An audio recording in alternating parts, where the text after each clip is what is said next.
So when we're talking about communication in personal relationships, this is based on chapter 7, and there's a lot of content out of chapter 7 in the text. Well, there's also a couple of things that I've added in, and so this is obviously something that we do all day, every day, and so you may ask yourself, like, why do we study something like this? And I've made this mention in the course several times that in something like understanding human communication, we're really digging into an essential function of our lives across the board. And when we talk about communication in personal relationships, we're just digging a little deeper into something that you do all the time, because all relationships are managed within the context of communication. So I'm going to give you one really quick analogy, and it's a little bit dated, but I'm not with it enough at this point to be able to get it more recent. But if you're a sports fan at all, particularly if you're a basketball fan, even if you're not, this is not a difficult concept. So don't let me lose you if you're not a sports person. But there are two former professional basketball players. One's name is Steve Nash, and one's name is Shaquille O'Neal, or everybody calls him Shaq. So I'm gonna act like you know nothing about this. If you do know about it, then you'll get the analogy quickly. But Shaquille O'Neal is one of the more dominant players of all time. He was a big man. He was 7 foot tall and I think over 300 pounds. And he was pretty much impossible to guard when he got close to the basket. Nobody could keep up with him physically. And so he built this Hall of Fame career around, basically dominating down in the paint, what we call in the paint, which is near the basket. Okay, so Steve Nash was a point guard, and Steve Nash was smaller. He was quick. He was a better shooter.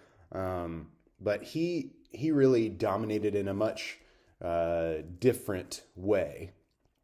And one specific thing that I want to talk about that is a difference in their games is free throws. So if you've watched basketball ever, you've seen free throws. And free throws are when there's a foul, the game basically stops, and somebody goes to this line that's about 15 feet away from the basket, and they shoot a shot that is uncontested.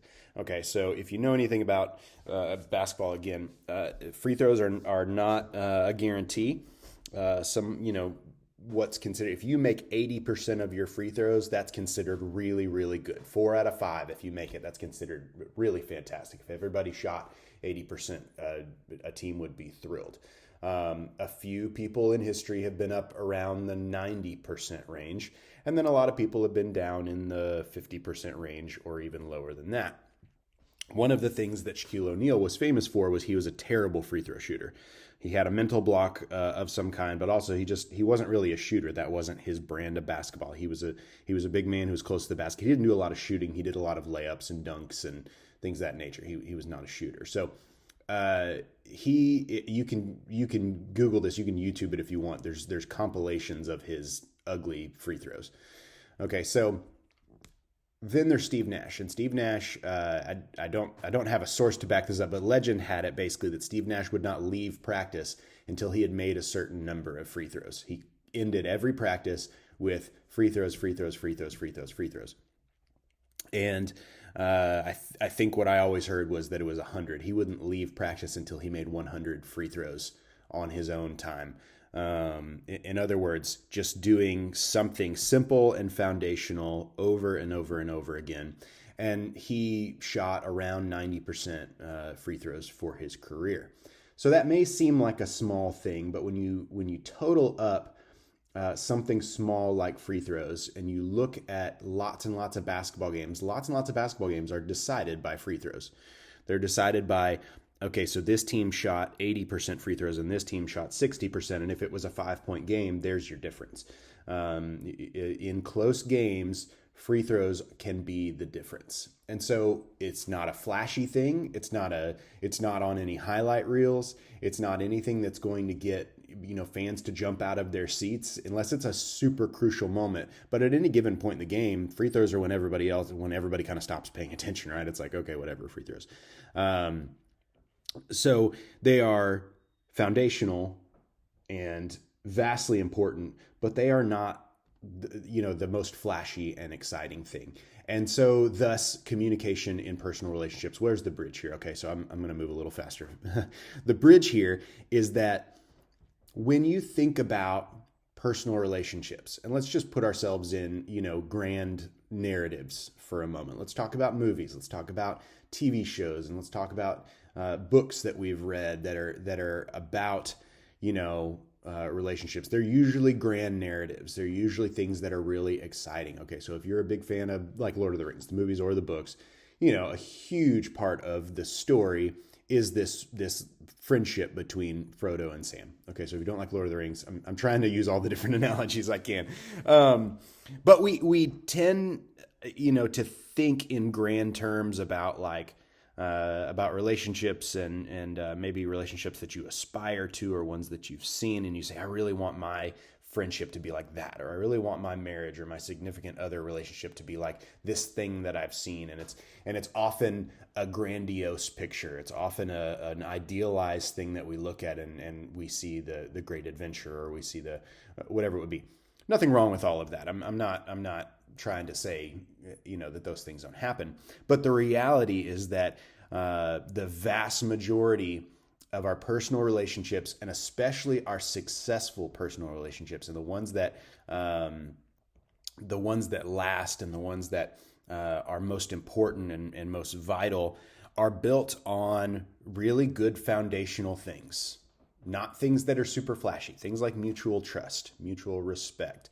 There's a writer that does some speaking stuff like that. His name is John Acuff, and one of the things that he talks about is your true friends are the ones where you don't have to explain yourself before you speak your heart. Okay, so your true friends are the ones that say, stop worrying about how things look and just be honest, right? They're the ones that you can really be honest with. Your true relationships are the ones that are just built day in and day out with good foundational things like trust and love and respect. And sometimes they include those great grandiose adventures, but the reality is they're just built on the foundational things. Kind of like winning basketball games can be built on free throws. It's not going to make the highlight reel. It's not going to be anything thrilling or amazing for the most part, but instead it's going to win you a lot of games if you're really good at it. In the same way, good personal relationship communication is going to build really fantastic, healthy, can really build fantastic and healthy relationships for you, even if there's no grand slaying of the dragon or throwing the ring into the fires of Mordor, or being swept up in some sort of great romantic adventure. That's, again, none of that stuff is bad. I'm not Italian. I love movies and I love books and I love great stories. But in reality, it's the day-to-day building of healthy relationships. Okay, so that was a long time. I didn't intend to talk that long, but this is something that I'm really passionate about, and I hope that comes across, the importance here of communication in relationships. So we're going to dig into a few details. So just by definition here, this is straight from your text, personal relationships are those which are defined by uniqueness, rules, relational dialectics, which we'll talk about, and commitment, and they are affected by context. So you know what relationships are, and they have obviously varying levels. Anybody that you interact with, to some degree, you have a relationship with. Even if it's somebody that is just an acquaintance or somebody that you see a couple of times, there is now some degree of relationship there. But as those things develop and as we interact more with people, they come with their own uniqueness, and then are then governed by rules and go through all of these different aspects. So this is not anything that is new to you, but understand that relationships do take lots of different forms. So now we get into a relationship, and you're in relationships with people, and there's this idea of relational dialectics. It's a theory on relationships and communication. And relational dialectics are opposing and continual tensions that are normal in personal relationships. Okay, so let's break this down. Imagine that each of these 3 points here, autonomy, connection, novelty, predictability, openness, closeness, each of those 3 things, imagine like a number line, a continuum from left to right. And so let's just take autonomy and connection. On the far left of this number line, let's say it's a 10, number 10 line. So number 1 is autonomy, number 10 is connection. And you're thinking about each relationship in terms of autonomy and connection. Autonomy is freedom. Autonomy is power over yourself, and connection, independence may be a good word to describe autonomy. Independent freedom, connection being, what connection is when we are connected to someone. And every relationship sits somewhere between 1 autonomy and 10 connection. It's going to be somewhere on that number line. So think about your best friend for a second. Where in terms of your relationship with that person, where do you feel like you're connected with them versus you're an individual with individual independence? That's not to say somebody has control over you. That's not what we're talking about. But I'm talking about how often are you with that person? How much do you share with that person? Is something like a marriage should be much higher on connection than even, say, a best friend or a close friend or an acquaintance. People who I see every once in a while are far more on the autonomy. I'm not disclosing, deep details of my life to those people. I'm not constantly spending time with them or always having meals with them. There's more of a level of autonomy versus somebody who I spend every day with. I'm going to have a lot more connection, or hopefully have a lot more connection with that person. There's not a right or wrong. There's not a should be or shouldn't be, though you could make an argument that certain relationships should be more connected than others. Have you ever known the person who is an oversharer? Okay, so we'll get to that actually in openness and closeness. We'll get there in a second. So that's autonomy and connection. Number 2 is novelty and predictability. Novelty being new, exciting, different. Novelty is something that we are drawn to because it is different and new. Okay, so predictability is the opposite. Predictability is when you know something is coming. Something will be new and exciting. And so think about relationships that you've had that that had tons of novelty. Every day was a new adventure. Every day was, you never knew what your time with that person was going to bring. It would bring laughs, or it would bring tears, or it would bring excitement. You never knew where you were going to end up. You would get in a car and go on a road trip. That's novelty. That's spontaneous. There's novelty in relationships, and there's predictability. There's people who you do the same thing, say the same thing to every day, have the same conversations with. And there's this other spectrum. So let's say 1 is novelty and 10 is predictability. So these relationships that are predictable, you know exactly what to expect all the time. So that can sound boring. But where should relationships land, and where do they land on the scale of novelty and predictability? Let me give a brief example. And if we were face to face, I would actually pull this up. But there is a website called Humans of New York. You may have heard of it, you may not. I think it kind of hit its peak a few years ago, and most of the time when I ask students about it, they don't know anymore. But Humans of New York was this person who did interviews of people that he met in New York. It was really interesting. He would interview them, and then he would write. He wrote a blog, and the blogs were almost exclusively just the quote of the person that he had met. And what he would do is he would have a conversation with them, and he would find something really compelling from their story, something really interesting, and he would turn that into a quote. And basically it just became a blog of here's all of the, and you didn't know who the person was. Sometimes there was a photo. He didn't always have a photo, but you would just get these tiny glimpses into people's lives and into their hearts and into their challenges through the lens of this guy who had these conversations with them. So Google it. It's really fascinating, and it's expanded. I think he's gone overseas and done it, and there's some different formats. But the original Humans of New York format was almost like an Instagram post. Imagine if you met someone, talked with them for a while, and then took what they said and condensed it down to an Instagram post. That's essentially what it was. But there was one that stuck with me. I've read a million of these, and one of them stuck with me. It was a woman who was talking about this romantic relationship that she was in for years, a man she dated for years and years and years, and she said that every day was a new adventure. This guy would do all kinds of wild things. He lied about being a high school student and was in a high school to do a journalistic report. And he went overseas and he was going to do all of these things to save the world. And it was, she says in there, like, every day was something different and was a new adventure. I never knew what to expect. It was fully 1000% novelty. But eventually she grew tired with the novelty. And she said that he didn't connect with me. There was not a, there was a, she said he wasn't all that warm. So she loved this man and all the things that he stood for, but it was all novelty.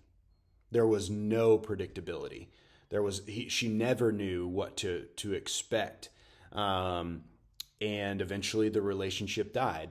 And then she met another man, and the quote that stuck with me was, with the first man was, he never really felt like home. Every day was a new adventure, but he never really felt like home. Okay, so do we want home to be novelty, or do we want it to be predictability? Probably some degree of both, right? We need some predictability in our lives. We need to know the people who are going to be there for us every day. I need to know that I'm going to be able to have a cup of coffee with my wife almost every day. That's something that my wife and I do every single day. Maybe we miss 2 or 3 days a month where we don't sit down and have a cup of coffee together. Now, maybe it's only for 5 minutes.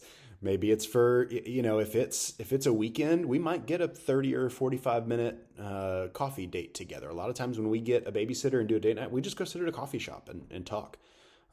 There has to be some predictability there, because this is the way that we walk in a relationship every single day. And this has become an absolutely non-negotiable, vital part of our life, is that we sit together every day, even if it's just for 5 or 10 minutes, and we have a cup of coffee. Coffee is not anything sacred, but we both love coffee. And honestly, most of the time this happens in the morning before our kids wake up.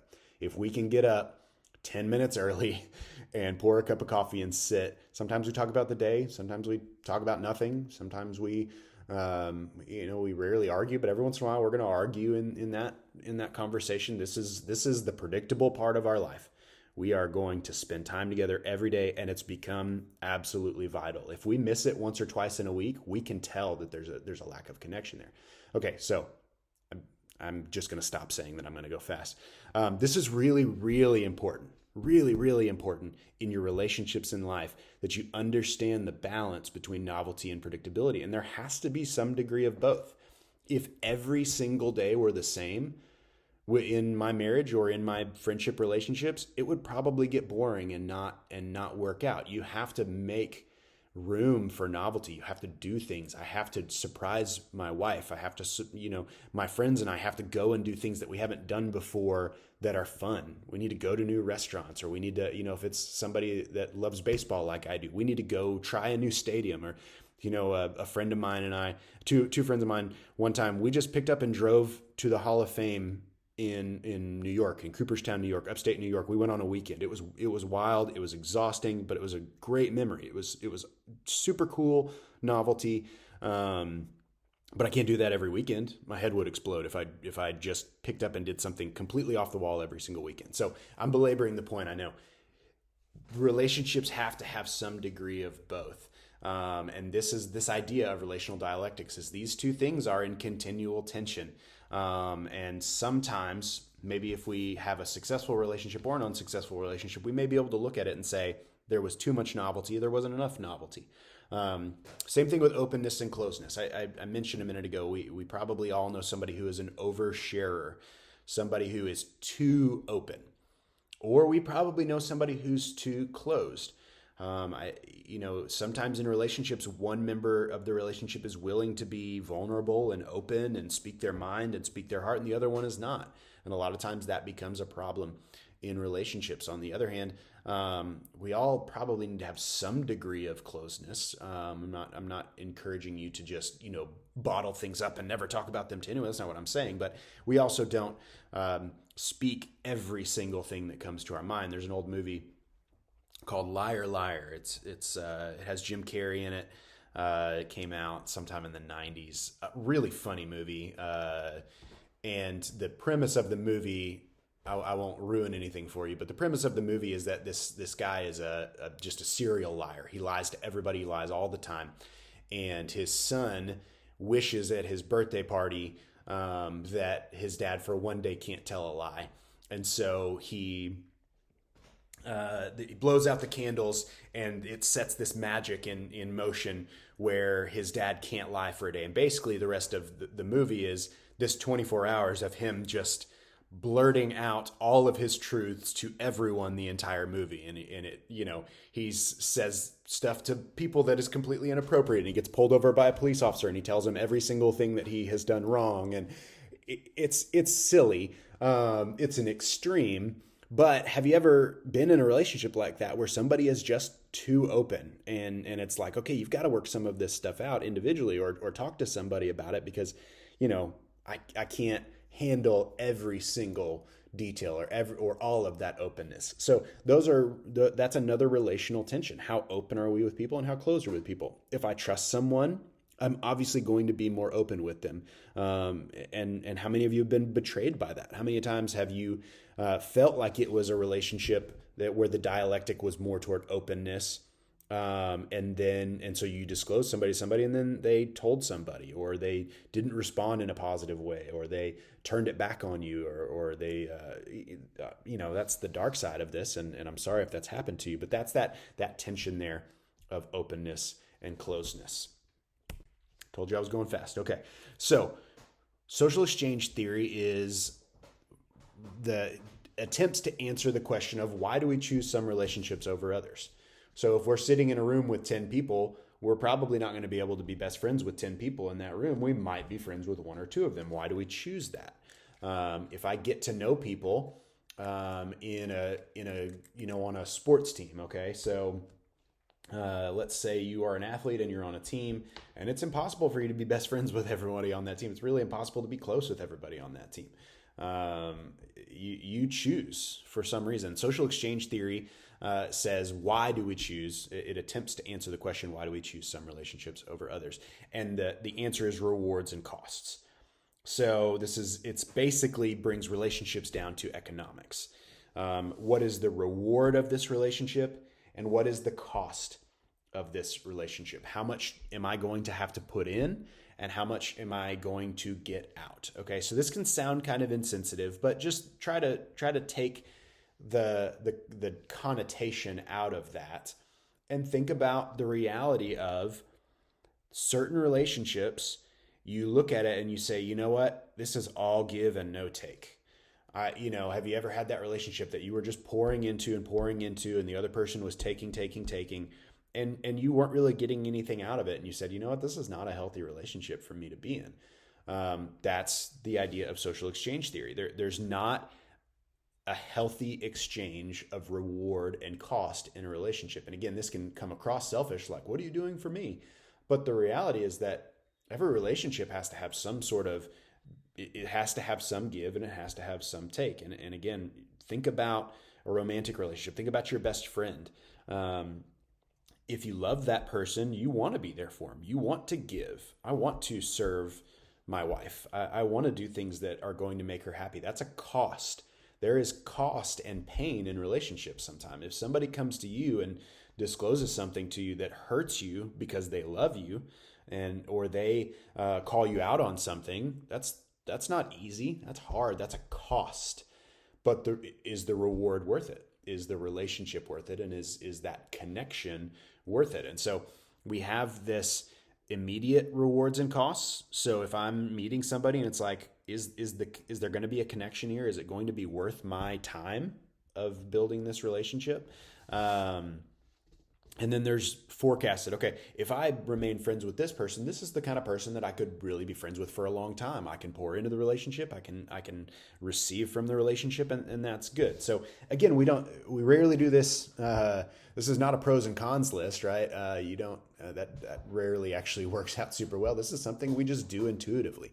We look at relationships and we see, yes, I'm really close with this person, and I'm willing to put in the time because I think it's worth it, because I think they're worth it, and because I think what I'm going to get out of the relationship is good. On the other hand, again, there is a negative side of this where sometimes we find ourselves in relationships where there is no reward, and it's all cost, and it's all me pouring myself out and pouring myself out and pouring myself out, and that can get really exhausting and be really unhealthy. So social exchange theory is again, all managed by communication. This is now, and I probably should have said this on the front end. A lot of this is managed by communication. We wouldn't say that we do all of our reward and cost analysis. We do it as intrapersonal communication. We think about these things and we ask ourselves questions, but it's also managed through interpersonal communication. The social penetration model, sometimes called the onion theory, aims to look at relationships and self-disclosure, kind of like an onion. So if you look at the diagram here, you have the breadth and the depth of our self-disclosure. So the breadth would be the many different things about us. So there's all kinds of different aspects of who we are, of our self, of our personality, and things like I'll just use myself for an example. There are a lot of different things about me, a lot of elements: my career, my family, my faith, my likes, my dislikes, my hobbies. All of those things are a part of myself. And somebody who I work with may only know about my career. They may only know one little thing about my career, but I may have talked extensively about my career with them because it's a pertinent conversation. It's an important conversation. And so we have depth in one area. So you see the depth could be that they know something very personal about my career. But I may have never talked to them about my hobbies, or I may have never talked to them about my family. If you know me, I sort of obnoxiously talk about my family, so that's probably not the case. But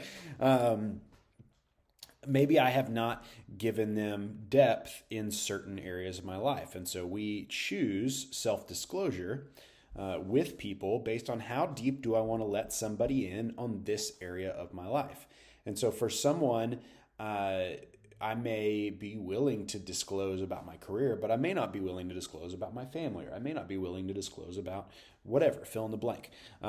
So certain relationships have depth just in one area of the self, but they don't have a breadth. They don't have a well-rounded self. I have not given a well-rounded self-disclosure. At the same time, somebody may know a lot about a little bit about me, meaning they may have a breadth of knowledge about me. They may know that I am married and have 3 kids. They may know that I'm a Christian. They may know that I love baseball. They may know that I love to cook, but maybe we've never gone deep on any of those things. We've never really jumped into the nitty-gritty things about my personality. So this is not, like many theories, this is not really a right or wrong thing. It just seeks to understand, like, when do we let people in? When do we let people know us? And so another way of maybe describing this is knowing about someone versus knowing someone. There's a big difference there. I can know biographical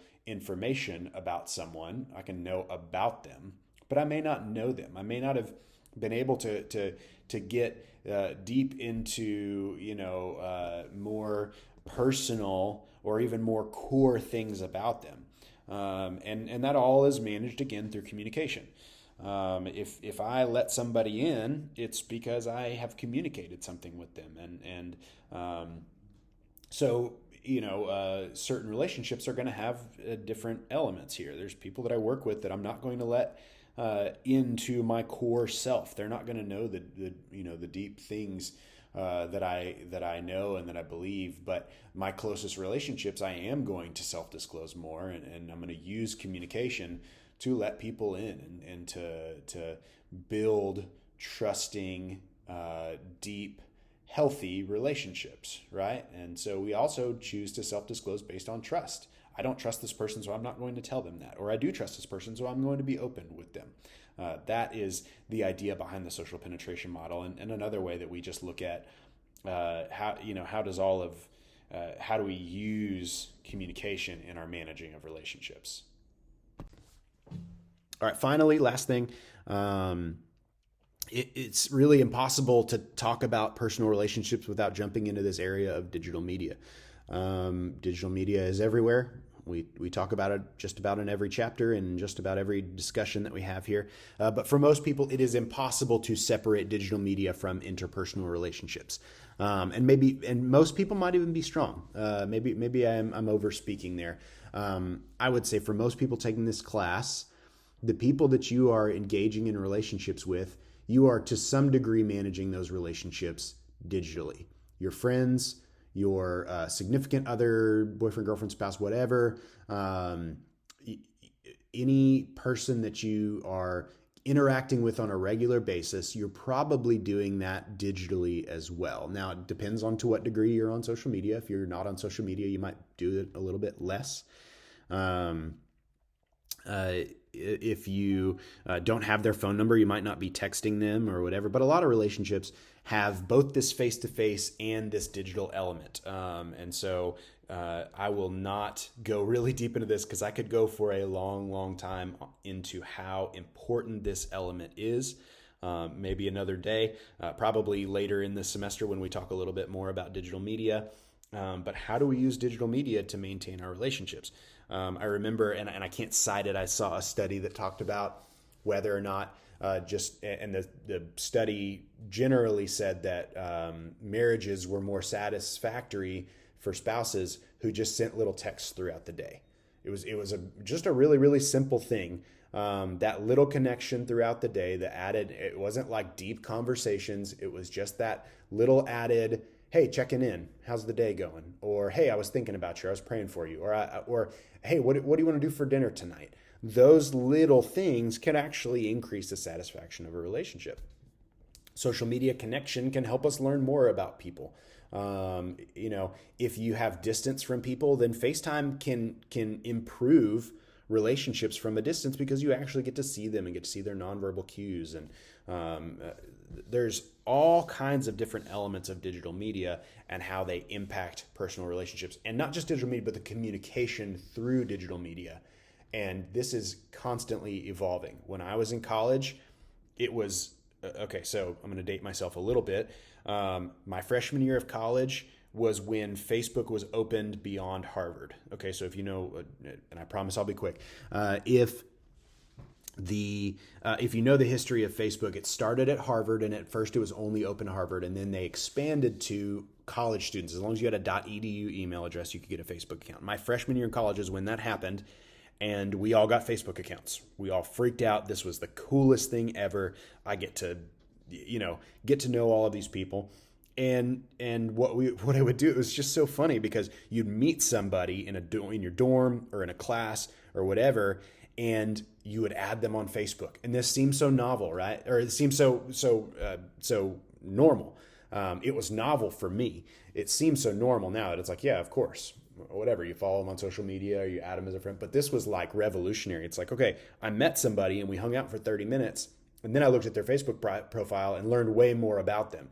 And we would, it kind of jokingly became Facebook stalking. But the reality is that it happens all the time that you look at somebody's social media, and that's a form of communication. And it also tells you, like, do I want to continue hanging out with this person? If you might see something that they say and be like, oh, okay, maybe no, maybe not. Or they say something, you're like, hey, we both like this thing. We use that digital media to manage our interpersonal relationships. What about relationships which live only in the digital environment?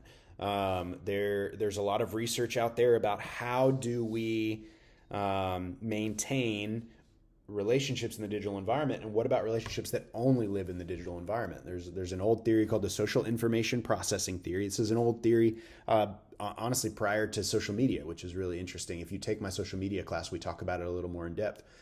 But the idea behind it is that relationships, and I'll just be the first to say, I don't actually agree with this theory, but it's great for discussion. It's great for thinking about it. It says that people can reach the same degree of relational connection online as they can in person. It just takes more time. So the obvious exception is intimacy in the sexual sense. Okay, obviously you can't do that digitally. So setting aside the very obvious exception, it's talking about connection, friendship, relationships. So getting in that context, they would say it's going to take a little bit longer, but you can reach the same level of connection. It's a theory, it's not a law. So the thing that they say is based on their research that you can reach the same level. And so again, when we talk about that in the context of developing and building relationships digitally, at the very least, in my opinion, again, my opinion here, at the very least, you can manage relationships, and those relationships can certainly grow deeper because of connections digitally. Again, I would make the argument, this is my own opinion, I would make the argument that a fully digital relationship just can't reach the same level as face-to-face. I think COVID showed us that it was great to be able to maintain relationships through the tools that were available to us, but ultimately they fell short. And a lot of people really found out how badly they needed to be with people and to be in face-to-face environments. That's another discussion for another day. But it's important to be thinking about, how do we use digital media to manage our relationships? Are we using it too much? Are we using it not enough? Or what's the balance in whatever relationship you're in? There's not necessarily a right or wrong answer. It's just important for thinking through. And again, the summary of all of this is relationships are an absolutely vital part of our life, and they are all managed and maintained through our communication.